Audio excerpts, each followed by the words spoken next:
Josh, okay kayo yung sa Discarte o Diploma? Tier 1 by Alodia. Baka di siya mayabang, maka-insecure ka lang. Ito, Josh Mojica by Kangkong Chips. Photographer na galit na naging emotional na dahil ina-underpay siya. Kamusta sa inyo mga cancer? Ito ang Pampamilya Podcast! An Anima Podcast! So ano bang nakikita natin agad ngayon? Sa video natin? Ano napapansin nyo? Ito yung mga nakikita ko pag dadaan ako 12 midnight sa mga hindi, joke lang. Mga legit na studio na yung tsura. Oo nga, parang Paul Tech Reviews.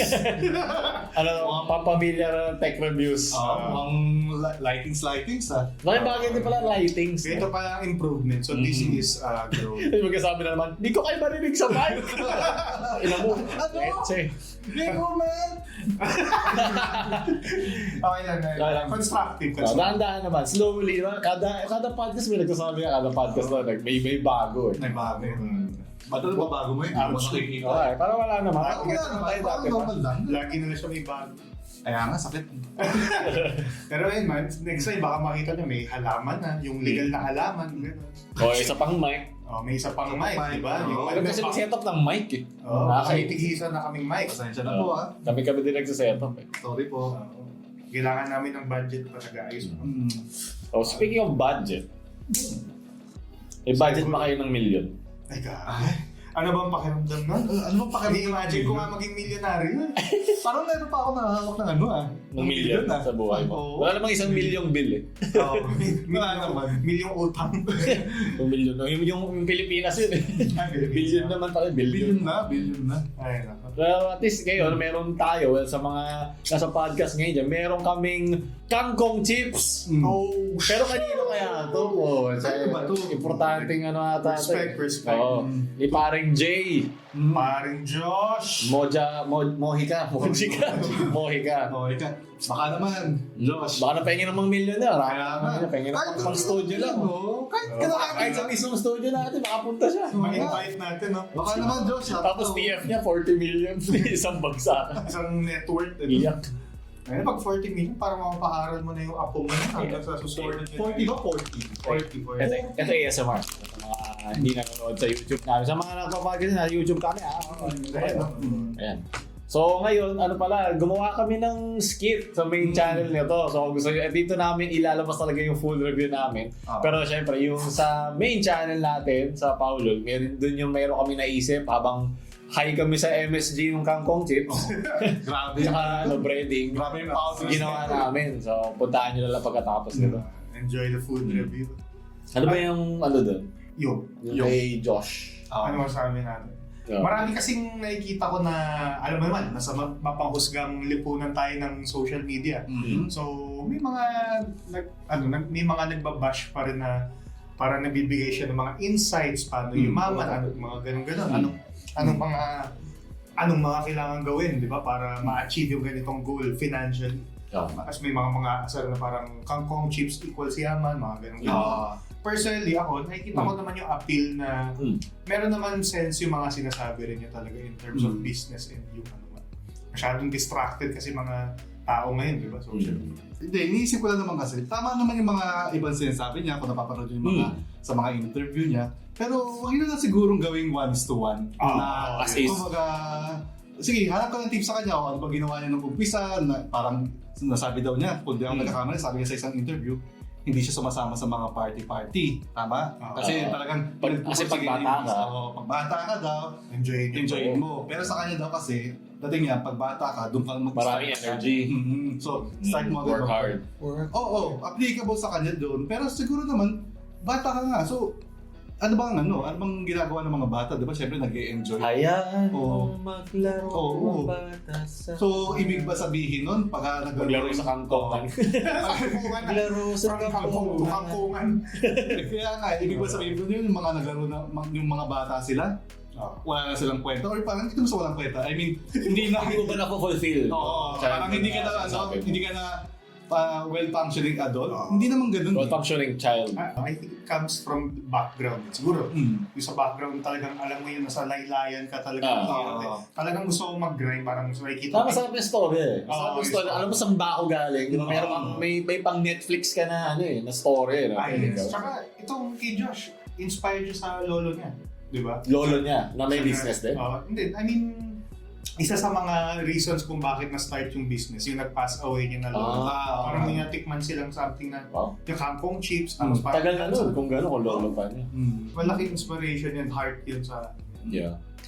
Siguro din, yung, may tawag siya din yung parang outcome bias ba yun? Ano outcome? Outcome bias na syempre pag yung, di ba sasabi nila, meron ka lang karapatan magsalita kung gumana sa'yo yung sinabi mo. Diba? Kumbaga, kaya ko lang nasasabi kasi pinagdaanan ko eh. Yun yung kanyang parang ina-achieve na na pag nagsasabi siya ng mga bagay-bagay sa TikTok, like paano yumaman, paano gamitin ang buhay mo, paano gamitin niya. Pero diba, as all things, tulad diba pag nagbabasa tayo ng mga, mga concepts o mga philosophies of thought, o schools of thought, mas mabuti kung pipili ka lang ng mga parang bits and parcels from there. Kasi kahit ano naman atang kind of thinking, meron flaw in some way depending sa isang scenario. O siguro sa kanya gagana yung ganong klaseng attack o ganong klaseng tapon, childhood, gawa, trabaho, kumita ka.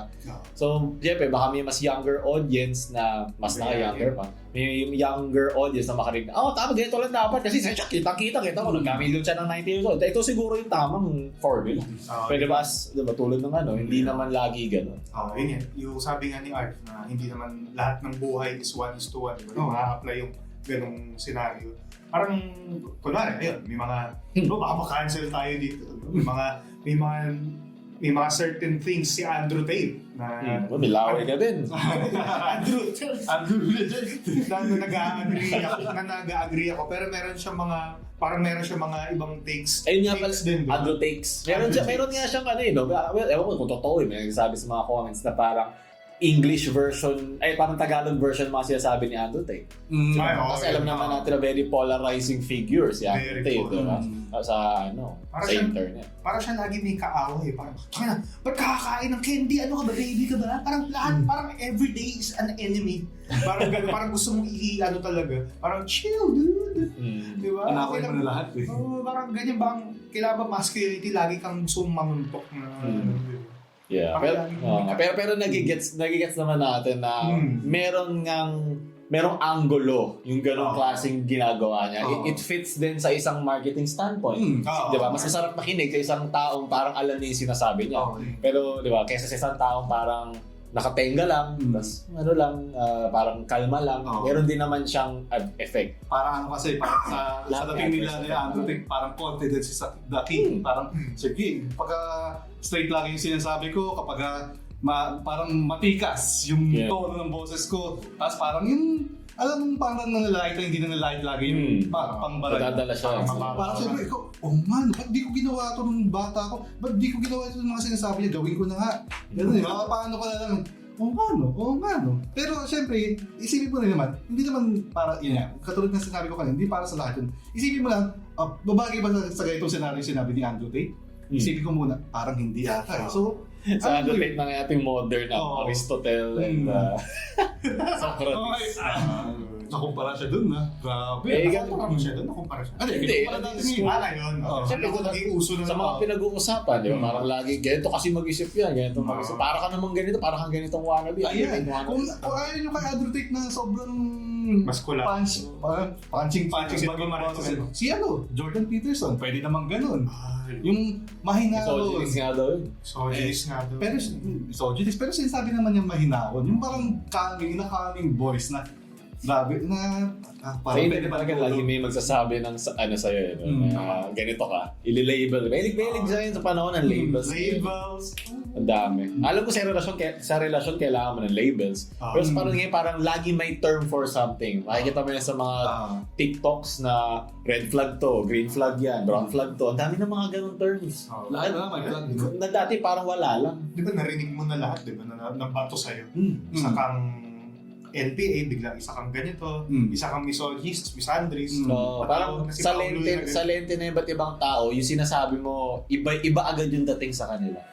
Mahirap talaga maging, parang pag may online influence ka, yung laki kasi nung reach na yun, i-expect mo talaga na hindi lahat nakakaintindi agad sa sinabi. At okay lang yun, nakakatulog ako sa gabi na may mga hindi sa'yo, parang approve sa sinabi mo o hindi niya naiintindihan na tangina mo, Paolo, gago, okay, tangina mo dyan, tangina mo, dami sila. Gago ka pala eh. Okay lang yun, kasi gano'n talaga. Ngayon, kung yun yung luxury of hindi nasarap ng isang camera, di ba? At least kami na kilala mo, ikaw, hindi ka namin kilala.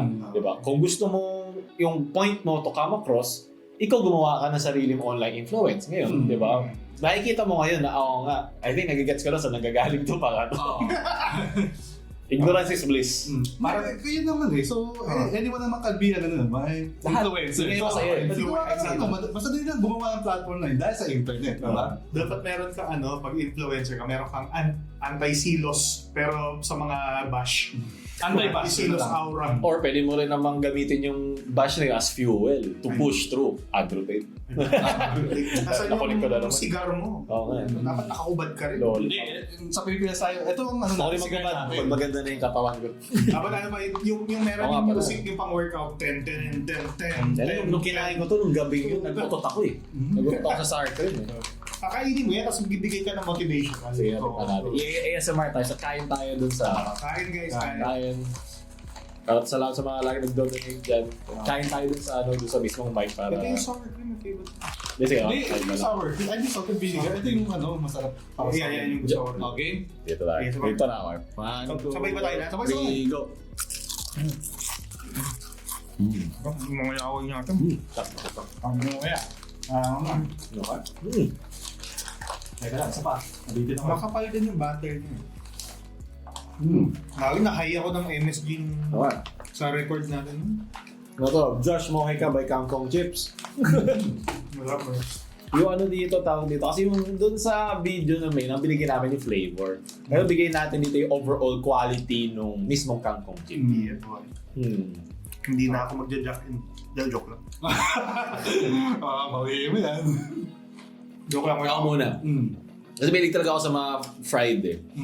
Ang gusto ko yung yung mas manipis pa eh. Like, may nakainan ako dati sa paluto. Na manipis siya pero crispy pa din. Isipin mo yun, tapos doblehin mo yung thickness niya. Magiging ganito siya. Nagigets ko kung bakit kailangan niya gawin yun. Kasi pang delivery. So parang tama-tama, di ba? Maalog. So kailangan may konti siyang klaseng kapal. Kung hindi, madudurog siya pagdating sa'yo. Baka maya pagpunta sa'yo, powdered na lang siya. Yeah, yun nga. Ito nga sa dulo. Galing ng mga business Pero kung mga bagong luto na kakainin naman agad, wala naman ng delivering kapupunta, mga kamay na magpapalitan, mas pipiliin ko pa din yung mga bagong luto kumpara dito. Kasi ako, nakakapalan pa ako sa butter. Masyado siya makapal para sa akin. Naumay ako. Hindi ko na malasahan yung kangkong. Gano'n naman usually lahat ng mga chichire yung tipong sinasabi nila yung flavor, pero hindi mo malalasahan yung flavor doon. Like, first sasabihin nila, sweet corn flavored, pero hindi mo lasa yung sweet corn. Lasang mo lang parang asukal lang or lasang powder lang. Parang ganito rin siguro yung dating dito. Pero pinapromote na talaga yung kangkong, which is kasama talaga siyang ingredients, pero not necessarily na yun yung lasa. Parang ganun ata yung tingin ko para sa ito. Para siyang lesser evil na snacks. Kung mag-splurge ka na rin naman, sa kangkong na. Pero alam ko sa mga ibang lugar, mas mura pa ng onti dito eh. Sa kangkong chips na to eh. Para mga less than 100. Ay, yung legit na kangkong chips? Hindi naman legit. I mean, hindi lang naman siya naging bento nito. Parang dati pa, mga ibang resto. Ito kasi ginaano niya na commercialize. Sa Korea may ganyan din eh. Yung nilalagay lang nila yung gulay doon sa butter, tapos diretso na agad sa... Minsan nga may kita mo pa, mayroong walang butter eh. Para may nakausli, tapos butter na. Yun yung masarap kasi ito yun, literal, kangkong chip. So ano talaga, parang hindi naman sa Pilipinas talaga yan. Sa ibang bansa rin, nagkataon lang na nasundan or naiangat yung ride ni Josh. Wala naman parang na-meme kasi siya eh. Na-meme dahil nga bata, tapos nagkaroon siya ng mga ganong personality online. I'm sure hindi naman yun ang gusto niya. Hindi siya 100% ganun. Pero kasi it works para sa branding na meron siya. It works para dun sa kung ano siya seen by the people. By sa the business niya mismo. Yeah, yun nga maganda kasi nakikilala na din siya outside ng kanyang produkto. Eh pag ikaw ang mismong produkto, di ba, mga quote-unquote influencer, kasi start mo na siya as a businessman, di ba? Makakascade mo yung influence at yung yung tawag doon, parang overall brand and profit. Kasi in the end, parang yung longevity kasi nung pangalan mo eh. Magiging sunod yan, something by Josh Mojica, diba? Kung baga Josh Mojica, magiging meme na siya to the point na kahit anong lagay kong pangalan ko, katatangkilikin ng tao. Kasi nakita na nila to eh. Kumbaga, yung mismong branding siya ng mismo. Kasi pangalan niya, isipin mo, meron bang Piatos by Rebisco? Ano sino gumawa ng Piatos? Jack and Jill. Hindi naman ganun eh. Kasi wala naman pakialam sa kumpanya eh. Diba? Kilala mo siya as Piatos. Kilala mo siya as Nova. Ano lang yan, diba? Paulul merch! Maliit na din kasi yung sa mga Paulul merch by Paulul. Yung sa mga Jack and Jill, Jack and Jill, ano ba may ibang produkto ng Jack and Jill? Yung pretzels ba? Sasabihin, pagka nakatingin ka na ibang product ng Jack and Jill, ito Piatos. Ano nga ba yung produkto ng Jack and Jill? Oo nga no, itong Nova, itong pretzel, itong Piatos. Doon mga siya na-compare. Pero pag itong ginawa ni Josh Mojica, gumawa siya ng panibago, tapos nakakita yung consumer ng, uy, Josh Mojica, kunin agad natin ito kasi ayun agad eh. Hindi na sila magtatanong, sino itong Josh Mojica? Hindi na agad. Alam na. Meron na agad kilalang tao. Nakapaskill na talaga sa packaging. No, nakakatawa nga eh. Sa totoo lang, nung nilagay niya yung name niya. Nakakatawa eh. Parang ngayon ako nakakita ng ganun. At naging nga yan eh, parang ang gusto niya mangyari in the future, siya yung brand. At yun ang pinakamalakas na brand. Yung tao mismo. Diba? Influencers. Diba? Usually, yung mga naglalagay ng name sa pagkain is mga chef, diba? Oo nga pala, no? By chef. Pero yun kasi, chef talaga. Chef Logro. Mayroon sa mga parang co-founder ng mga seasoning na ginagamit din. Parang in the end, all of this, lahat ng ginagawa niyang publicity, papasukot man sa iba, o cringe sa iba, o iba naman very uplifting, at the end, business move niya to. Maganda siyang business move. Kasi yung sa dulo ng araw, yung pangalan niya maalala mo, hindi yung kasi ikaw magsasawa ka rin naman. Hindi ka may isa kang chip, pakialam ko. Pero kilala mo siya. Kahit wala kang pakialam sa product niya. At saka, malay mo naman, sige, ganun yung niya, personality. Pero for business side lang, malay mo naman, hindi naman ganun talaga yung personality. Hindi naman talaga siya parang atake na atake. Malay mo, mahinawan siyang kausap, yung mellow lang talaga siya. Hindi natin masasabi. Kasi syempre, for lang naman siya, for publicity lang naman yung sinasakyan niya yung kabilisan ng Pilipinong mainggit. Kasi sinabi niya yung parang may nakita ko parang mga broke boys. Tapos out of context, kinat. Nakita ko yun eh. Parang yung mga broke boys, hindi dito, parang may something sa car ba yung something, broke boys. Yung pangalan? Hindi, may na siya sinabi about mga broke boys na hindi makakabili ng something. Ayoko na magbigay ng specific kasi hindi ko maalala eh. Pero yung mismong vibe niya is, yun yung mga walang pera. Inaasar niya. Pero yung pag finul podcast mo doon sa pinanood ko, siya, more on parang, a fun poke doon. Joke lang, biro lang, sabi ko. Parang ganun lang. Siyempre, out of context, pag yan, di ba, kinlip, tapos pinost online, sasabihin, yabang mo na. Malaki ang niya, balik sa'yo niya, mataas agad lipan mo, pag ito bumagsak, masakit. Lumaki na ulo. Ayun nga, speaking of, di ba, pag yabang, ano sabi niyo sa yabang is essential. Diba? What is essential is yabang to the other's eye. Your yabang is another's essential. Envy. Kumbaga iba yung confidence, iba yung boastful eh. Parang confidence enough siguro yun. Like for example, confidence sa mga ginagawa mo, sinasabi mo. Pero pagka nasobrahan, yabang na yun. Iba mawawala na yung intention mo eh. Ano ba? Saan ba yung line na yun? Saan ba yung tatawid yung line na yun na mayabang ka or di confident ka lang? Kasi I think yung yabang or yung confidence or yabang, kasi Pilipino, yun yung kultura eh. Nagka-crab mentality tayo eh. Yabang mo naman eh. Confidence is kumpiyansa, di ba? Ayun, kumpiyansa. Yabang is... Ang yabang kasi is like, external. Search mo anong English ng yabang. Yabang is boastful. Boastful lang? Yabang... Arrogant. Ayun, mag-arrogant ka kasi. At saka yung yabang kasi is usually effect sa ibang tao. Lumalabas na yung kangkong ngayon. Hindi lang kinain mo Nilalabas pala niya yung mga bad gas. Si Mami, mag-uututan na tayo dito. Hindi ako umutot. Pero hindi talaga ako sa mga chips. Hindi pa ako umutot ngayon. Mamaya ako umutot. Pero yun, malaki nga Sa akin. yung Okay. confidence, malaking factor siya pag tatrabaho ka na, pag nag-ano ka na, kailangan mo maging assertive eh. So yung confidence na yun, it may become yabang to some people. Eh, kung hindi naman yun yung intention mo, di ba? Ako, naisip ko siguro ang magandang parang take ng yabang. Kunyari, alam mo sa sarili mong marami kang alam.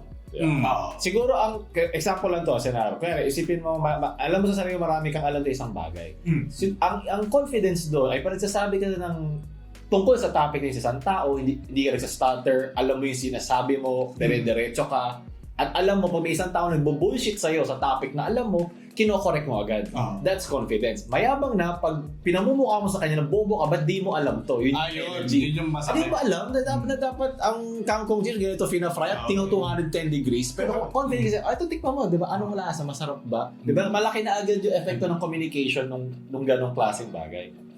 Kumbaga parang yung kausap po, ano ba, ma-down ba o ma-flip eh. Kumbaga, hindi nakikita ko, sige na nga, hindi kita kakausapin, ang yabang mo masyado eh. Ganun sa yung tono eh. Pero on the other end naman nun, pag sa mga tao, di ba, parang masyado naman sila agad tinatamaan na onting lagpas na ng onting ego mo para lang masabi na proud ka sa isang bagay.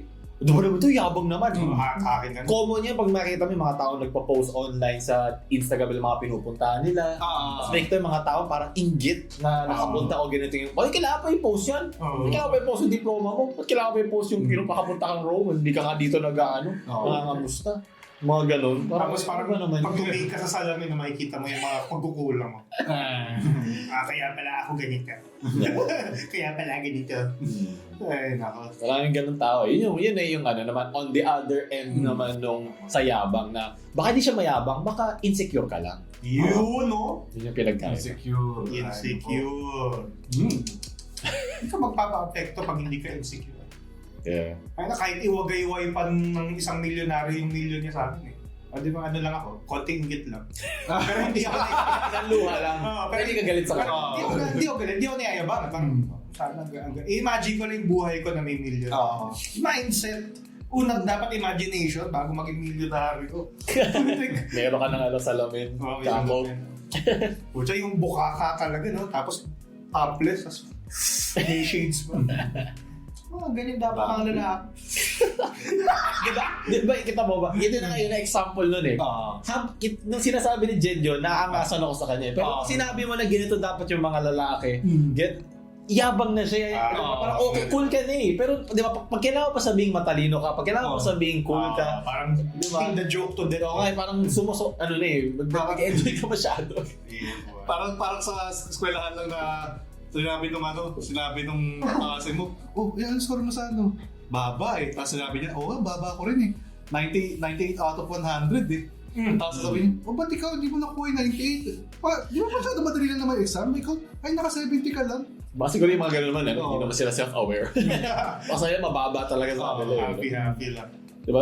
Parang kung di ba tunay daw na mayaman, tunay na matalino, hindi sinasabing na mayaman sila o matalino sila. They just are. Wala sila. Yung sa ano rin, yung di na sa yaman sa talino, sa mabait din. Pag sinabi mo sa mo, mabait ako. Okay. Parang pinagsabi mo mabait ako parang sinabi mo mabait ka parang medyo cringe yung gano'n. cue in yung music ng Among Us. Wag lang pag sinabi sa'yo nung pag naliligaw ka, tapos sinabi, pogi ba siya? Mabait siya. Yun ang masarap. Paano ba, pwede mo lang gawing, ang bait eh, no? Gawing kapogian eh. Alala ko yung... Kakapogi naman ang kabaitan. Nakapogi. Ay na, paano kunyari, pangit ka na sa mapa ng ugali mo? Ay, grabe yun. Para ka ng, parang tumbong talaga, wala nang mabuti sa'yo eh. May kakausap pa kaya sa'yo nun? Nakakainis ka na nga sa mata. Oo. Nakakainis ka pa pag kinausap. Dami ko silalang ganun. Oo, diba? May ibang mga industries na... Speaking of industry. Sige nga. Speaking of Speaking of industry, bigla sa gaming industry na may nagpasabog na balita! Look at this podcast, bro. Ano mag-hit transition? Speaking of industry, no? Speaking of pasabog na balita, merong isang napakasikat at napaka-model na isang cosplayer na kahit nung panahon ko nung high school ako ay crush ko pa rin. Sino ba? Sino ba? Pero mas crush kay kapatid. Okay. Sino ka talaga? Sino tayo blind item? Si Binibining, hindi na pala Binibining, Madam Alodia Goshik. Akala ko sasabihin mo, Ginang eh. Oo nga, teacher. Oo nga. Ano nangyari? Pero yun, nag-ano siya, nagkaroon ng post na sinasabi niya na meron na silang differences with Tier 1. Tier 1. Na in values and in vision. Ako, mayroon akong ano dyan. May chismis ako. Hindi ako sure. So, Narinig natin na chismis. take nyo to as a grain of salt. Tier 1 Ito, daw. maraming grain of salt. Ang sinasabi daw yung grain of MSG din. Hindi MSG nga ba to? Meron yan, for sure. Di ba yun yung mono... Ay, hindi. Monosodium glutamate. Sodium. Dapat yun namin total kangkong. So yun, so ang sabi daw daw, yung mga values daw is related sa gambling. Siyempre, di ba, uso naman, hindi naman talaga ang gambling sa ibang industry. Siyempre, sa gaming, malaki talagang parte yan ng gaming, yung mga tumataya sa favorite ng teams, so, tournament, anong gusto nila mapalanunan. Siyempre, yung mga yun parang, syempre, proud ka sa team mo pag nananalo. Hindi lang naman kasi sa sports eh. Nag-start pa talaga ang gambling sa gaming. Sana pala sa mga sports like basketball, sports. Kasi bago lang eh. Baka bago lang to eh. It's very accessible dito. Dahil pa yun ka. Pag tumaya ka sa kabayo, pupunta ka pa sa... Ano yun? Ang tawag sa mga ganun? Sa mga, tawag dito? Kalimutan ko yung tawag sa ganun. Kalimutan ko yung sa karera. Sa karera may pupunta ka pa. Mga talyer ba yun? Talyer sa Amerikano yun. Sige, mas na yun. Pupunta ka pa. So, baka ang yun yung values na magkakaiba sa. Kasi kung mapapansin mo, meron silang sa rivalry. Meron silang doon, mga tawag yan, mga betting din na nagaganap pag mayroong mga games. Yeah. So, kung hindi man yun, wala na ako maisip na iba pang values. Kasi isipin mo, co-founders eh. So, literal yung values na siya naglagay eh. Tapos parang ginanon lang no? Parang, ba? Paano na bago yung values? Isa ka sa... Para ako nanonood din sa Smosh eh. Di ba sinimulan nila, tapos tinanggal sila, umalis sila. Grabe. Tatlo sila, di ba? Si Brian, si Trike, saka si Alodia. Yes, bro. Kilala ko si Trike tsaka si Alodia. Di ko alam isa. May managing director. Tapos feel ko dalawa doon, 2 out of 3 kasi yung gusto ng feel ko lang. Pero hindi na siguro sa kanila yung voting. Siguro kasi malaking company siguro. Naman. Executive. May board yan. May board na yan. Parang ito yung full na gagawin natin. Miss Alodia, kung hindi kaya na magkaintindihan tayo, nagkataon lang siguro sa kaso ni Alodia is konti lang yung kapanig niya. So, na-outnumbered siya, kumbaga. Parang kailangan yata kasi for monetization, di ba? Di ko rin alam eh. Di ako medyo company medyo company rulings na yan. Pero tayo, makikinig marites lang tayo. Dyan, yung mahirap kasi dyan, yung parang ang daming ibang buhay na maapektuhan dun sa... Hindi yung tatanong ko sa'yo Tito, ba't ayaw mong mag-gambling? Hindi. I mean, dun sa mismo kumpanya ng Tier 1. Hindi pa dun sa gambling. Kaya yung gambling. Yung sa mismo Tier 1, yung mga company decisions na kailangan nilang gawin doon, na tama, pwede kayong magpasok na mas malaking pera. Pero yun nga, yung mismong mission vision niya sa sarili niya, si Ma'am Alodia nyo, ay ayaw niya na mayroong ganun. Kasi, siyempre, sa mayroong kikitain namin dyan, meron dyan isa, dalawa na malululong, may chance malulong, masira ang buhay, maapektuhan yung kanilang future ng kanyang pamilya o kanyang mga kamag-anak. Parang hindi niya kayang makatulog ng ganun. Ilang years siya? 6 years naman? 8 years sa Tier 1? Mahigit 6 yun. Mahigit 6 na yata yun. Kasi 20 pa yun. Alam ko before pandemic pa naman kasi talaga yun. So, 2016. Feeling ko rin dahil sa ML yun eh. Humina ang ML eh. Well, sa humina sa, ang tawag sa ganun, yung pera ba? Yung kaya ipasok na pera. Player base, walang problema. Pero yung kaya ipasok na pera ng ML. Nagka-issue pa nga sila. Yung sa kay V-Wise, di ba? Ay, lumipat ng Wild Rift? Stepping stone lang naman. Wala pa kasing Wild Rift, so andayin ko muna. Meron ng Wild Rift. Sige, lipat na ako. Hindi yung Wild Rift, parang bumalik sa LOL. Pumunta sa LOL PC mismo. Yung Wild Rift, pero medyo hirap pa sa Pinas. Hirap pa talaga. Talo na kami ng Wild Rift. Oo, talo na Wild Rift. Kaya hindi na sinubukan nila, siguro. Hindi na sinubukan nila. Pero ang LoL PC, hindi pa tatalo. Hindi man tatalo. Ibang industry naman. Parang apples to oranges naman. Apples to Talaga, sa tingin ko kaya, yung iba kaya ng fans niya, lilipat to LoL, PC. Kasi yun yun kung may phone ka, hindi ka makakas-gets doon unless laruin mo, mag-invest ka sa isang PC, mag-invest ka sa computer. Well, ngayon mas mura naman na mga computer. 10K, pwede ka na isang normal Dota, Dota or LoL PC. Pero kung wala pa rin budget, syempre, hindi naman lahat may budget na gano'n. Bukas na ulit yung mga computer shop. Pwede naman sila maglaro sa computer shop. Hindi worth kung may mga maasim na bata doon. Hindi, yun na naman para sa mga, syempre, hindi makakuha ng budget para sa mga computer. I-rent pa niyo yung buong coffee shop, di ba? Para kayo Josh Mohe ka. Pisonet na Pisonet. Uy, grabe yung mga Pisonet bibilis ng mga computer pa rin. Oo, lakas na. Pero yun kudos sa decision ni Alodia. Na-imagine ba paano yung drama doon? Yung office drama. Happy naman. Yung office drama na kuwari na parang iniwan ng nanay mo Literal. Paano kaya ng mother siya? Brainchild. Tapos naka-suit and tie pa, mga corporate outfit. No, we cannot go through with it. Parang office courtroom drama. Paano kaya nangyari? Parang di ko, grabe. Kasi 100 floor pa siya. Ganda sana nung naka-cosplay si Alodia sa kanyang final day. Final Fantasy? Oo, Final Fantasy. Ano magandang soundtrack? Hindi, sige. Ano magandang soundtrack na pag-exit niya? Alam mo ito yung title. One Winged Angel. One Winged Angel. Sa Final Fantasy 7, yung kayo Sephiroth. Yung pang farewell. Farewell ba dapat? Pero yun na nga, so ano ang gagawin ni Alodia ngayon? Trophy wife era! Let's go! Ako ganun na yung nagawa ko.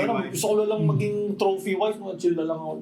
Mag-iinom na ng wine. Wine, diba sa ano yan? May commercial na kaagad sa Novelino Novelino. Novelino, baka naman. Novelino! Baka naman. Baka naman. Hello. Yan ang next na, yan ang milyonaryo. Novelino. Hindi kangkong yan, wine yan.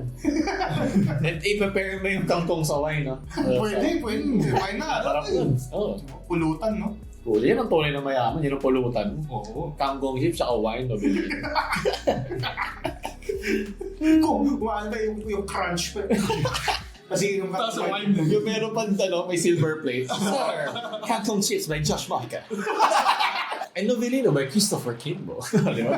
Di ba mga waiter pa, ano pa dito no? Yung ganun pa parang very, as may tuwalyo dito. Tapos gugupitin nila yung kangkong chips na Para kasosyal niya So di ba? Kangkong chips by Josh Moica. So parang parang sa isang planta ng talaga. For example, sa Italy, yung mga wine talaga, yung mga cheese. Kasabay ni Josh Moica. Tapos may nag-harp pa sa gilid. Mapapatutog ng Dota sound. Yun nga, alam mo dapat ginawa ni Alodia Tier 1 by Alodia. Ayun, mahirap tanggalin yun pag nawala siya doon. Kasi si Alodia. Oo nga, paano yun? Parang yung mga di ba, yung mga law firm, di ba? Parang kuwari mga Fruits and Santos. Sons and Sons. Sons and Sons. Tapos pag pumasok ko, sino ba mga abogado niyo? Ay, iba na po Sino yung mga Sons and Sons? Wala na po sila, patagal nang wala. Diba na sa pangalan nito? End na lang. Ganun ka-importante ang pangalan. At least open siya ngayon sa mga new businesses kasi makakapag-focus na siya doon. And makafocus sa sarili niya, gaming. Cosplayer. Gusto pa kaya niya? Parang PewDiePie na siya Hindi na niya kailangan yun to earn money. Hindi, for the fun of it na talaga. Balik na ulit sa dati. Kasi dati kailangan niya muna Ngayon, makakapag-cosplay siya nang gusto niya talaga. Pero either way, may kaya naman sila Absolutely. May kaya siya before. Tita Alodia, baka naman. Guess. Sino? Tita Alodia. Swerte natin. Bahagi na ako. Ano na ba yan? Pumasok na yung sa utak. Tatanggalin na natin yung papalitan natin Novelino. Pagdating niya. Tapos mag-cosplay tayo. Hindi natin mabibili Novelino. Kailangan bigyan nila tayo. Oo nga. Novelino, budget kahit man lang bigyan nyo kami, pa-deliver po. O kaya si Tita Ashley. Tarot cards tayo. Yung keso natin doon, Eden lang. Novelino and Eden. Hindi keso. Yung keso. Keso. Keso. Mexican hat. Tayo. Sarap. Uy, masarap yung cheese na yun. Uy, ginagamit ko lagi sa ano yun, sa baunan yun. Yung tipong tasty pa tawag doon. Kasi pag gardenia niya, medyo social dati. Social gardenia. Tasty lang, tasty. Mga ano eh, mga marbi. Mga ganun, sarap din yun. Eh, dun ba sa ano, sa tier 1 issue, meron bang mga nagreklamo ng mga underpaid? Parang common naman yun sa isang kumpanya. Pero feeling ko may mga malilay off dyan dahil nga sa yung weird na bagsak. Ay, hindi weird. Siguro parang natural na bagsak na yung peras for ML. Yun. Hindi, kahit hindi sa... Narinig ko yun sa iba't ibang mga narinig ko din sa iba't ibang mga influencers online. Sila Doggy. Kaya sabi parang hirap na hirap ang ML ngayon magpasok ng ng pera. Kasi tapos na yung pandemic era eh. Mga tao, na ulit yan eh, yung pang free time, hindi na siya something na mag-invest ka ulit ng time. Parang na ulit siya, on the go kind of game na ulit. Parang na ulit siya, parang Candy Crush. Oo nga. Pero malakas talaga ang player base ng ML. Di mo mahirap talaga, di ba alam ng Wild Rift yan? Kayo na bahala dun mga LoL player. Bobo Wild Rift sa Dota. Mga iba naman kasi ang Wild Rift sa mismong LoL. Iba pa rin. Sinaktan ako ng Wild Rift. Tayo, ang tagal nila mag-release, nakunahan ng ML to. Siyempre, madali yun sa ML. Di ba saan yun? Di ba Chinese? Baka sabi magaling yung mga ML players dyan, copycat na. Kaya nga daw kayo puro safe eh. Takot na daw tayo magsalita eh. Sige na Okay lang may masaktan. Okay lang yan. Ano gagawin nila? Iyak sila. Sasaktan kita gamit ang salita namin. Parang may pinanggagalingan talaga yun. Kahit niyo yung pinanood niyo sa kwarto ko ng uli. Ng mga opening ceremonies. Ay, nako. Pinipintas. Kwento niyo muna. Kwento niyo ano nangyari. Kasi hindi si Arf sinuggest sa akin mapanood yung Worlds opening ceremony kasi di ko pa napanood yung 2023. Kasi doon din yung New Jeans. Naman. Tapos pinapanood yun sa akin. Tapos makahang pa rin ako kasi syempre, quality ng LoL sa mga events. Diba? Tapos ayun, pinanood din namin yung sa Dota 2 International. Swabe din. Ang galing, parang naalala ko Lord of the Rings. Kasi pag sa ML... Ano pa din sa ML na pila? Kasi hindi ako nanonood eh. May ginagawa ko iba sila. Bash na natin yung mga ML players dyan. Ano ba nangyari? Explain nyo muna. Natatawa na si Arf mo. Explain nyo muna walang bias. Sabi mo, Arf, kwento nyo muna. Ang yung Pegasus na yun. Hindi, yung sa pagdating kasi sa LoL at saka sa Dota na opening ceremony. Matagal na sila. More on talaga sila. More on dun sa laro mismo. Like for example, yung mga champion, mga heroes, at saka yung mga lugar nila, like items o lore. Pero pagdating sa event ML, na nakalimutan ko anong tawag dun na sa opening ceremony, parang naging bias sa isang bansa. Like wala namang problem sa wala namang problem siguro sa pagkita ng mga national dress, mga ganun, national dance. Yung style? Oo. Very Asian, very Chinese. Very, host country. Kung saan nakabase yung, laban na yung ceremony. Okay lang naman yun, which is maganda. Maganda yung sounds, maganda yung music, maganda yung costumes. Maganda yung costumes na. Magaling yung performance. Talagang 150% lahat ng mga dancer, mga actors. Nakita niyo ba anong tawag sa kanilang worlds or international? M4. M4. Per year. M4, M5, ganyan. 6. Wala namang problem doon sa creativity. Pero yung nasaan na yung dito? Nasa yung mismong Mobile Legends na mga na mga characters. Meron lang sa dulo na. Saan naka-focus yun nangyari? Sa bansa na mismo. Indonesia yun, di ba? Indonesia ata. So ayaw mag-assume pero tingin nyo lang. Pero pang national kasi, national costume kasi. Baka lang kasi hindi natin gets yung mga, baka yung mga character na nakita mo. Hindi talaga. Pero meron Indonesia, doon kasi Pacquiao sa ML eh. Oo, pero pare-parehas kasi yung pare-parehas yung costume. Hindi ba na yung magkakaiba? Bakit doon sa ML, merong Layla, merong Alucard, di ba? May iba-ibang costume. Bakit puro Indonesian para host country lang? Yung sa naman. Pero kaya pinakita pa rin naman sa huli, may mga characters sila. Pero sa dulo na. So parang kaya nga nag-joke tayo, sabi ko, ano ba to? Event ba to ng Department of Tourism? Pero in their defense, wala naman kasi silang katumbas na mobile game na ganun kalaki. Boom. Di ba? Wala eh. Achieve nila yun. Ay! Ano pa ba? Mobile games na ganun ang event. COC? Hindi, ganun. COC. Ganun ang player. Ceremony. Oo. Wala nga. Pero maabot yun. Pero in terms of sa ano naman, sa parang championship na yan, COC, malakas pa rin ang COC. Talaga? Oo. Paano ka maglalaro doon ng competitively sa COC? Ha? Yung sa ano nila, parang magtatayo ka ng mga mechanics ng base at saka Oo. attacking nyo. Para So start kayo from zero? So para sa hindi, start talaga doon sa mismong ano mo, Existing yung talaga. existing na tower level mo, Okay. units mo. Kumbaga pabilisan na yun yung paano mo sisirain, paano mo yung mabilisan. strat mo kumbaga. Strat. Up to the point na ito mas mabilis ng 1 second to, ito mas mabilis ng 5 seconds. Yun ang ano nila. Ano yung sinisira nyo? Parang ginawa nung... Clan Wars pa rin. Kung ano yung clan, itong clan na to, itong 15 clans na to, itong 15 clans na to, mag-aaway. So kung pinakamaraming star, yung panalo. Kasi hindi naman kasi yan. Competitive. Pero di ba randomized yun? Oo, Anong randomized? Yung kung sino makakalaban mo. Hindi Per siya... team siya. Talagang may set na team na Oo. custom. Parang custom game, kumbaga. Although di ko na alam kung meron pang per solo, pero the usual per team pa rin. Parang, yun nga, Clash of Clans nga. So ibig sabihin, Malaki. team pa rin siya. Grabe, sumikat din yung Kasi game. dyan so lang malaman, yung laki ng COC player base, player base, tapos din may yung ML player base. 76 million as of June 6. ML. 76 active yun? Active. Ayan, live. May live counter. Yun. Saan? Yes, refresh. Apo. MSG yung utak na dyan. nga. Lumabas yung mga McDo eh. Wala. Hindi nakalagay. Ayun. Ayun. Kasi yung pinaka-recent. Ang recent is 74 million. Same lang. Pero nabawasan sila ng 3 million. Ano kasi, tawag dito ang COC kasi more on ano pa rin. Nabawasan ng ML ng 3 million. Ay, di. Pati in October, 5, 6, 7. Nabawasan sila ng 9 million players ang ML. Yung COC kasi more on American or European kasing bansa. So, siguro sa Asian countries, hindi natin masyadong mapapansin. Pero marami pa rin talaga naglalaro niyan. Ayos yun. Mga random trivia. So, hindi man kasi engrande ng Mobile Legends yung ceremony ng Clash of Clans. Pero, may pa rin talaga sila. May worlds. Kumbaga, may worlds sila. Kudos. Yeah. Respect sa ML. Yeah. Ano ba next? Speaking of ML, no? Yung ML. Speaking of creatives. Yung galing na transition mo kanina na ubos na eh. Ito parang mabato na lang. Naubos na kasi.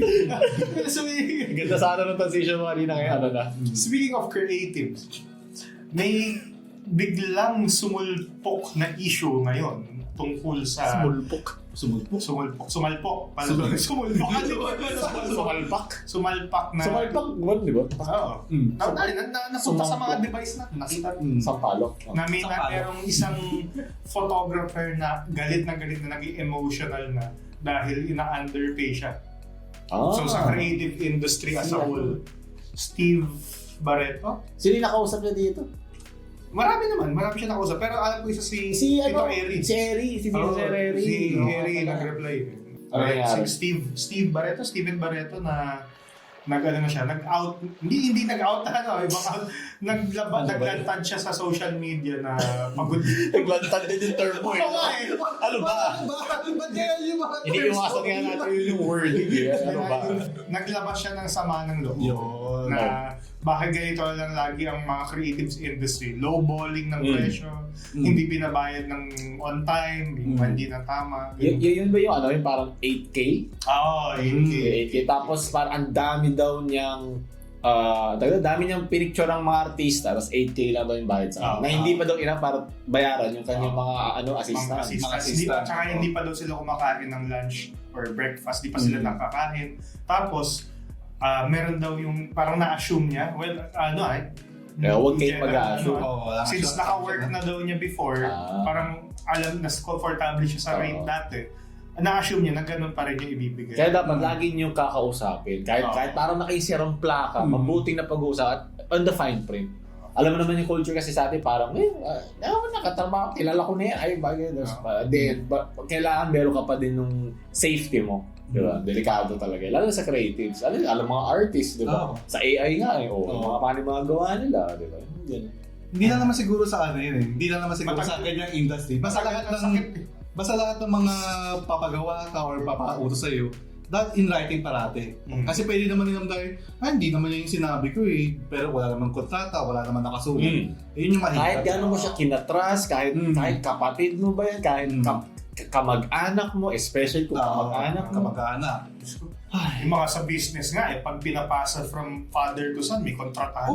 Hindi naman For safety yun. Hindi yun dahil hindi ka trusted. Pero parang meron tayong trail. Diba? Legal base. Kasi pag sinabi walang pasahan na walang kasulatan na pinasa ng tarek sa anak, tapos sinabi lang na hindi, wala naman ako natanggap. O di sinisisi ng tatay, di yung mga ibang empleyado. Hindi mo masasabi gano'ng walang buhay na kakailanganin mo talaga ng dokumento. Parang walang dokumento doon. Di ba, napasok na kita nung kailan ba yun? November? Alam ko, sinabi ko na dati. Sabi mo, 10K lang. Oo. Sabi mo, 50. Yun yung verbal. Alam ko nga, di ba sabi mo libre na lang kasi magkaibigan naman tayo. Yung mga verbal abuse na yan eh. Di ba yung mga tito-tito sa mga lupa? Dati, itong putol na lupa, sa'yo yan. Tapos pag dumating na yung mga government, hindi po. Mayroon may magmamayari. Sabi nung nakatira na ako dito eh. Tumahin na ako dun eh. Wala ako. Kaya hindi pwede. Dumaan na lang sa pagiging lax din minsan ng mga tao. Dapat talaga pagdating dyan, lagi ka lang plakado. Hindi naman sa pagiging parang hindi mo sa pagiging binamasama mo yung yung katrabaho mo. Maganda lang talaga na meron kayo in writing. May habol ka? Baka sabihin, hindi, buka ka naman pero bakit kailangan natin kailangan natin sulat niya yun? Bakit kailangan natin kung gano'n siya magsalita o gano'n siya umasta, huwag ka makipag-deal sa kanya. Huwag ka pangit yun. Kahit kahit close pa kayo niyan. Hindi yun yung gusto mo maging partner in the future. Kasi nalala ko, may nag-experience ka na ganyan?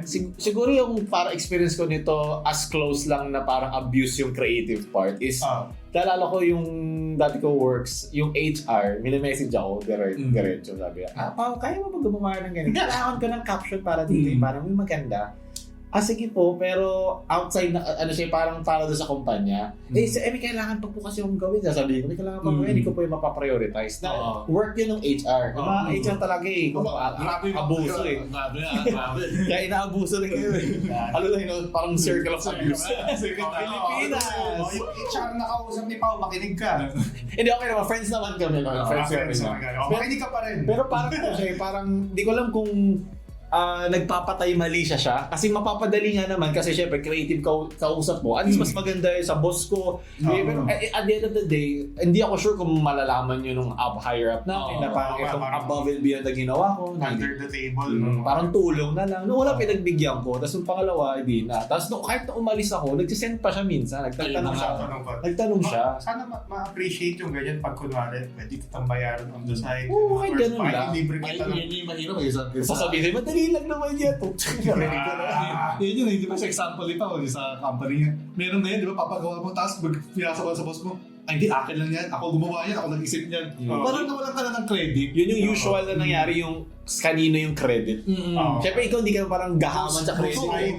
Pero sana naman makuha mo pag sa'yo. Basta ako gumawa niya, pangit naman pag ito kasama ko po ito, siya gumawa nitong part na to kasi napabilis mo yung process namin. Para yun naman lang, ma-in-record mo lang na may kasama kang tumulong. Hindi naman sa kukunin yung trabaho mo para lang may katulong ka lang. Mahirap mo dyan pag sa mga ganyan trabaho. Pag ikaw, pag ka na sa mga project, pag meron ka na specific na na-assign sa'yo, kunwari, kangkong chips ka, gano'n. Tapos bilang, patulong naman dito sa mushroom chips. Di naman po, okay, sige, isang company naman tayo. Tulong tayo dito. Paano naman magkakapit lang naman kangkong at saka mushroom, parehas lang. Yan yung mga trabahador na yung alam mo, nakikikopya lang nung college. Yung mga tipo talaga hindi nag-ano. Walang skill sa sarili. Hindi mo lang may talento eh. Minsan kailangan mo lang taga-pursigihin. Diskarte nga daw. Ang diskarte, maubos din yan. Pero kailangan mo rin yun. Pero hindi ka pwede umasa dyan 100% all the time. Kaya diskarte rin ba eh? Kaya ka mo iutos dito, libre lang. Tapos sa akin yung pero. Ayan, diskarte. Kakaroon ka ng tao eh. Kasi ba sabi ni Josh Mojica yun sa diskarte o diploma? Pero siguro out of context yung tape. Kasi na-splice eh. Pero yung sabi niya parang hindi na kailangan yan yung diploma nga. Kailangan kasi maraming mga essential jobs pa. Tapos iisipin nila, kung hindi kinailangan ni Josh yun, Hindi ko rin kailangan. Hindi ko Parang kailangan. parang pag sinabi ni Mark Zuckerberg, drop out ako. O dito drop out din ako. Example na lang natin sa mga natin, frontliners natin, like sa doktor. Sige, hindi natin kailangan ng diploma. Magpapagamot ka kung sa nagkukunong doktor. Parang, Tapos, medyo health ko na yun Tapos, wala marunong lang. Wala nang doktor. Wala ang doktor. Kanina ko magtitiwala pag papagamot ka, pag may sakit ka. Doon pa sa may alam-alam lang na walang diploma o sa may diploma talaga? Sa may doctorate talaga? yun nga, doon ko rin kailangan Mark Zuckerberg. Hindi naman sila drop out lang ng, ng Toro Elementary School. Drop out ng Harvard yan. May pinanggalingan pa din yan. Hindi yan parang basic elementary din drop out. Diba? Kailangan pa rin ito sa sample. Hindi ko lang kung ano man, naging una ko naisip Hindi naman kahit ano Random lang. So, ang importante doon ay yung drive. Kailangan meron ka, hindi mo ma-fake yun kahit ano pa yun Iba-iba ng motivation naman kasi or iba-iba tayo ng goal sa buhay. Kasi ang dami mga motivational speaker na you want this car, you want this money, huwag ka na mag-aral, mag-business ka. Isipin mo lahat ng tao nakaning negosyo. Wala nang abogado, wala nang nurse, wala nang doktor. Yung mga ibang importanteng trabaho, wala. Ano na mangyayari sa natin? Tapos may ibebenta sa society natin. Yun yung sumisira sa isang motivational speaker kung may binibenta lang sa dulo. Parang, okay. So, naging yung brand na pala yung binibili ko, hindi na yung thoughts, hindi na yung wisdom na binibigay niya. Parang, sell me yung medyo, yun yung parang yun na, pros ng mga motivational speaker, yun mga ganun. Inaangat nila yung mga tao. Pero yung cons niyan, parang sinisira mo naman yung parang mga trabaho ng ibang tao. Like yung mga ganyan, mga delivery persons, yung mga doktor, abogado, police, mga ganyan, yung mga necessity. Parang sinasabi mo, hindi, mag-business ka na lang, iyaman ka, milyon na agad. Bakit mo kailangan magtrabaho ng ganyan? Magsasayang ka ng 12-hour shift, 18-hour shift sa hospital. Tapos magkakasakit ka, sa ibang ka na lang, milyon na ka agad. Hindi kasi ganun yun Hindi lahat parang nagigets ko yung high nun Nagigets ko yung high ng mga nakakapagsabi nun. Siguro, sinwerte talaga sila ng particular na nangyari sa buhay nila, kaya nagagawa nila yun. Kaya meron silang hindi man inflated, meron silang bigat dun sa kanilang pagsalita. Kasi narinig ko na siya ulit merong bigat sa kanila, pero yung bigat na hindi natin maramdaman kasi hindi naman natin pinagdaanan yung nakakuha niya. Parang Andrew Tate nga. Tsaka yung lang dun, yung mga nakikisira na umaagri sa kanila, baka yun din kasi yung pangarap thinking nila. Technically, hindi naman maging milyonaryo. Pero hindi naman lahat ng tao is dream maging milyonaryo. Gusto ko, yung mga dream ng mga bata, di ba, kaya sila naging doktor, makatulong, makagamot, makatulong sa safety ng mga tao, like maging pulis, sundalo. May nag-comment nga sa ganyan, discarte o diploma. I am watching this with my PhD, ganun. And I am proud even though hindi ako super yaman. Kahit hindi mo maggamit. Kasi syempre, yun nga yun, commitment naman yun sa isang bagay. Hindi naman technically magpapayaman siya na magiging successful ka. Pero ibig sabihin, alam ng tao na kaya mo mag-commit sa isang bagay at tapusin yun. Hindi siya one is two. Hindi naman necessarily ganun agad yun. Huwag mong i-goal na parang pag naging milyonaryo ka na, kahit anong paraan ng pagiging milyonaryo mo, yun na yun. Yes. May ibang paraan naman, pero wag lang sanang ganun lang. The joke. Si Sen. Kaya example sabi ni Josh na yung sulitin mo yung yung tawag dito, yung kabataan na mag-focus ka. Kasi pwede mo rin siyang psychologically. Pwede mo sabihin na siguro in a way ayaw niyang mag-guilty na ginamit din niya yung kanyang time, younger time, sa isang business na hindi niya kinasama yun. Baka kinailangan niya. Pero diba, in some way, baka kayang sabihin niyo. Kasi syempre, ibang mata, nag-enjoy sa ako, hindi. Pero mayaman ako. Parang alam mo yun, meron ka talagang internal conflict dyan Wala naman siyang right or wrong. Kumbaga, ang thinking ba niya? Try pa niya makatak ng mga ibang kabataan na hindi enjoyin yung kabataan nila. Hindi naman, I think it's more on para sa kanya. Di ba sabi lang pag sinasabi mo, mas nagiging real siya, mas nagiging konkreto yung sinasabi mo. Parang yung isang speech ng valedictorian na taga-UP. Yung sabi niya, nagsisisi siya na aral siya hindi niya nasulit yung kabataan niya.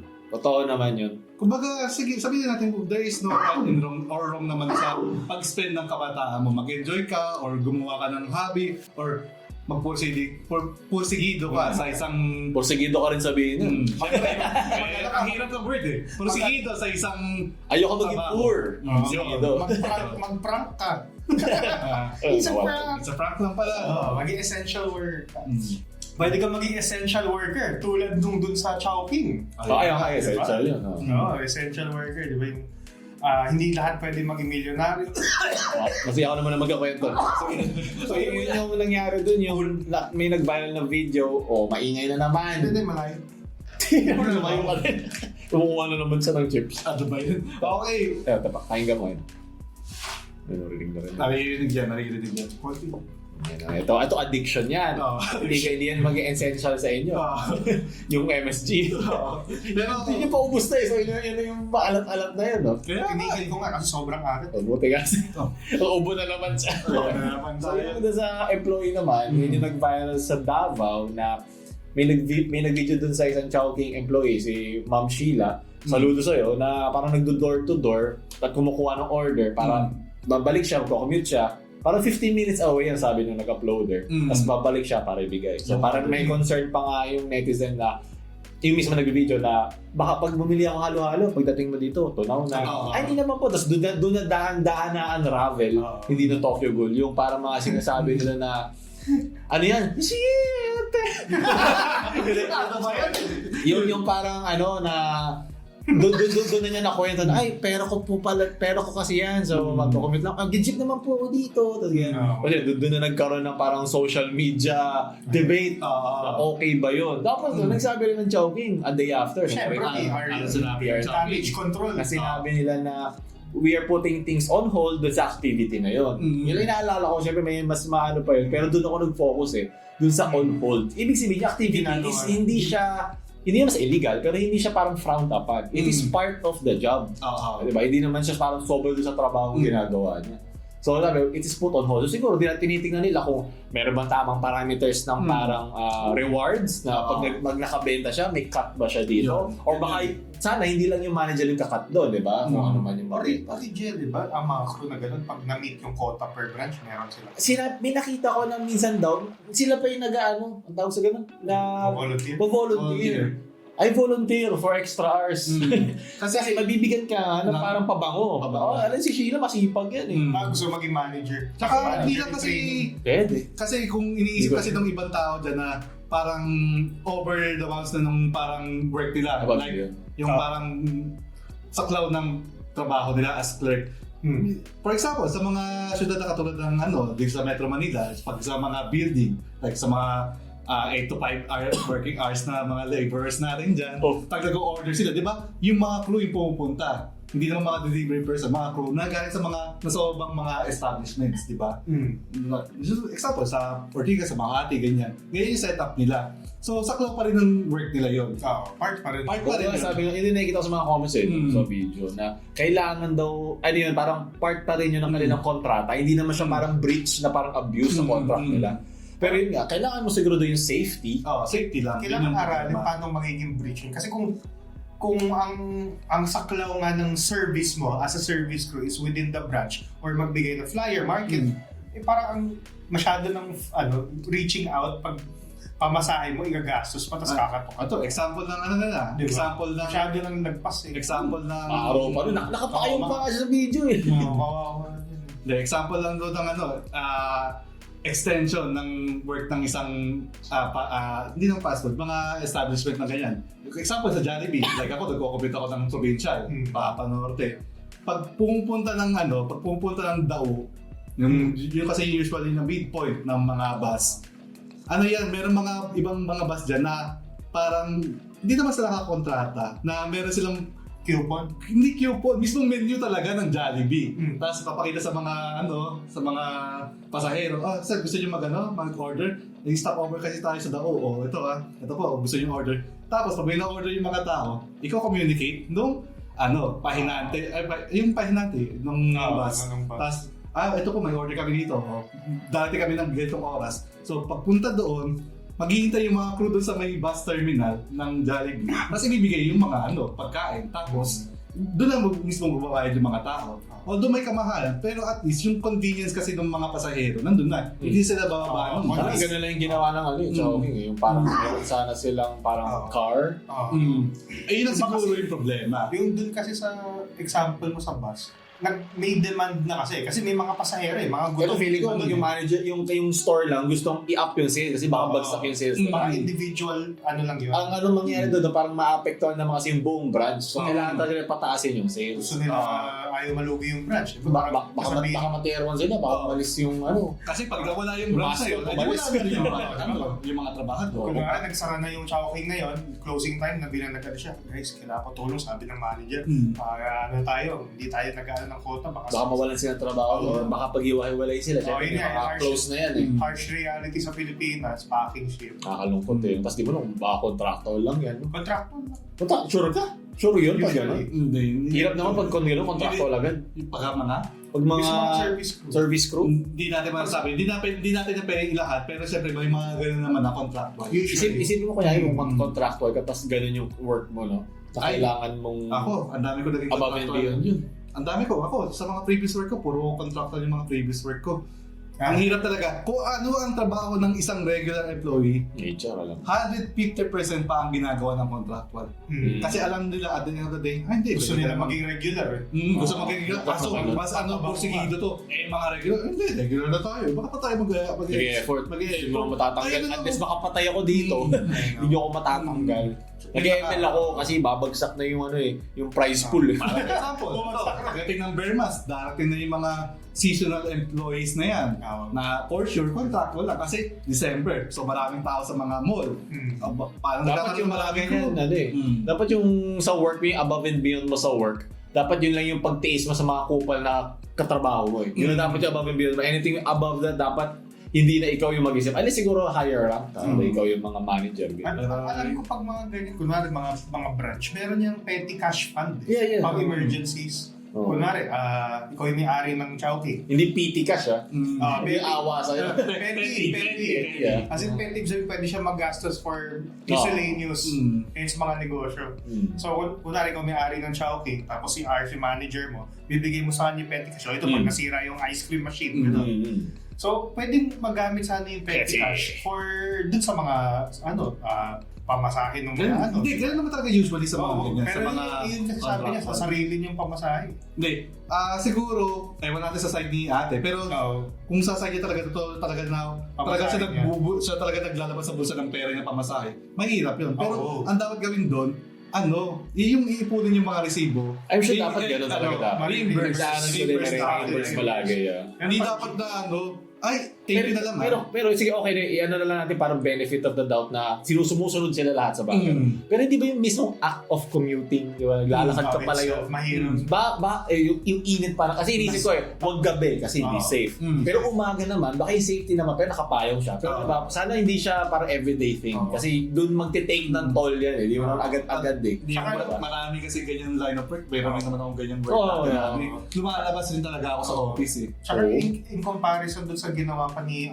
yung sa sinabi. Ano ba yun? Ano yun? Office ano yun? Office comparison doon sa... Kala ko na... Ano ako na?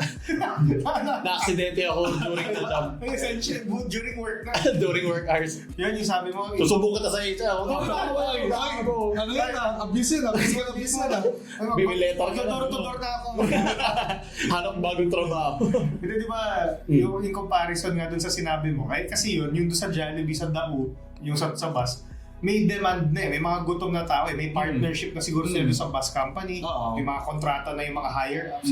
Ito kasi yung dun kay ate, kailangan mo pa mag-create ng demand. Nakato ka mga bahay. Sinample ka naman kasi doon sa mga bus. As example na, hindi lang sila nakukulong doon sa mismong establishment. Yun yung sinasabi ko. Kaya ako siya ginawa example. Kasi baka naman ibang tao dyan, sinasabi nila pag sa mga food establishment na nandun lang sila. Ginagawa sila. May nagawa sila. Like ako sa comment, sabi niya parang may mga tao niyan, si Sheila, hindi maayaw din ng paulit-ulit nandun lang sa branch. Gusto niya umalis. Kaya siya nag-volunteer. May mga ganun. Ang nasabi ko, mahirap yung ginagawa ni ate. Kasi kakatok ka, maggugulo ka pa ng bahay. Parang ikaw yung sa mga yung naghihikayat. Diba kumakatok ba si Jesus sa mga puso? Ano rin kasi siguro, gusto niya kasi, iba rin kasi ang pressure pag sa mga fast food na establishment. Like for example, rush hour ng lunch, tapos sobrang daming customers, ikaw matataranta ako sa ginagawa. Iba-iba pa personality ng mga sige, labas na ako. Kuha na ako door to door. At least dito isa lang kausap ko kada order. Kaya pag nasa lunch hour ko, Ano ba? Ano po yun? Ano sinabi niyo, sir? Ano ba sinabi niyo, ma'am? Nagkakandulo ko lang. Wala na. Sige, labas na lang ako. Mga trabaho ko, customer service yung nag-humble sa akin. Kasi yung gusto mo Dealing with people. Gusto mo na talagang suntukin yung nasa harap mo, sobrang gago. Pero nakangiti ka na. Yes, sir. Hindi mo talaga eh. I can help you with that. Kaya di ako pwede dyan eh. Hindi ko kayang pagbobo yung kawas ko, hindi ko kayang pagtsagaan. Kaya hindi pwede. Namulit eh. Pag Hindi ako para sa ganyang work eh. Sa HR, di pwede. Tapos papasusin ka pa minsan, mumurahin ka pa. Mumurahin. Hindi ko kaya. O kakalbo ko ng mga ganun. Kudos sa ating mga customer service. Kaya extra respect sa mga CSR, mga Service crew. service crew. Anything na nagtitigil ng tao nakakapagod. Yung mismong face-to-face sa tao, kausap din yung tao, lahat Ayun, yan. HR. Diba? At susunod, mag-order tayo, mag-hi tayo sa mga service crew. Kaya respect tayo sa lahat ng Yung mga susubok ng ano, di ba? Yung mga nag-empake nito ng mga marites. Yung mga tita. Nakita ko ng mga tita. Sila nag-empake. Nabigyan ng work. Diba? Respect sa inyo. Marami po tayo natutunan, marami po tayo na nakinig na napakumbaba tayo. Hindi na puro angat, hindi na puro baba. Meron din ng break time. Baka naman. Kailangan ng mga empleyado, may break time din. Baka yung kangkong. Ayun. Ito ulit ang Pampamilya Podcast. Woo!